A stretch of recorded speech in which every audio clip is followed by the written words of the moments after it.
এর অর্গানাইজেশন ছিল international cricket council. Organisation বলেছে যে দর্শক, পাকিস্তানের কাছে চরম লজ্জায় গু হারলো বাংলাদেশ।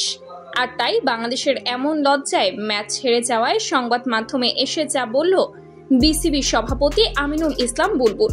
দর্শক, তিনি বলেন, নাইম শেখ, লিটন, মিরাজদেরকে জাতীয় টি-20 ফরম্যাট থেকে চিরতরে বাদ দিয়ে দিব, কারণ এরা বোঝেই না টি-20 খেলার ধরনটা কি, কিভাবে খেলতে হয় সেটা এরা বোঝেই না।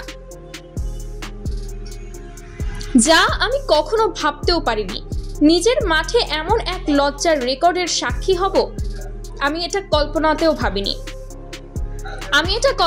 ভাবিনি। কারণ এসিসি ইভেন্টের সকল বোর্ড কর্মকর্তারা এই খেলা গ্যালারি থেকে দেখছিল।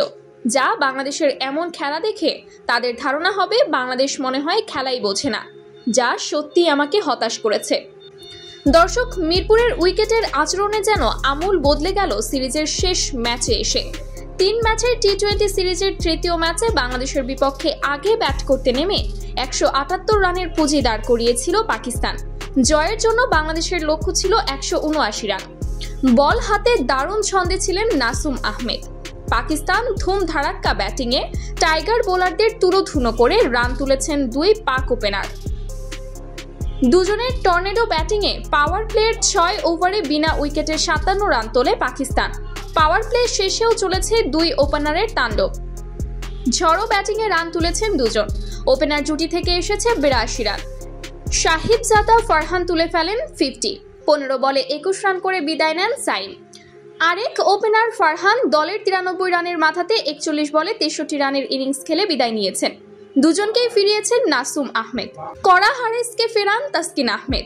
4-এ নেমে ঝড়ো ব্যাটিং চালিয়েছেন হাসান নওয়াজ। তবে বেশি লম্বা হয়নি তার ইনিংস। 17 বলে 33 রান করা নওয়াজ ফিরেছেন দলের 131 রানের মাথায়। তাকে আউট করেন শরীফুল ইসলাম। শেষ দিকে দারুণ প্রত্যাবর্তন ঘটিয়েছেন টাইগার বোলাররা। একের পর এক উইকেট তুলে পাকিস্তানের রানের লাগাম টেনে ধরে বাংলাদেশ। শেষ দিকে পাকিস্তানের হয়ে লড়াই চালিয়ে গেছেন সালমান আলী আঘা এবং মোহাম্মদ নওয়াজ। 16 বলে 27 রানের ইনিংস খেলেছেন নওয়াজ। নির্ধারিত 20 ওভারের খেলা শেষে 7 উইকেট হারিয়ে 178 রানের পুঁজি দাঁড় করায় পাকিস্তান।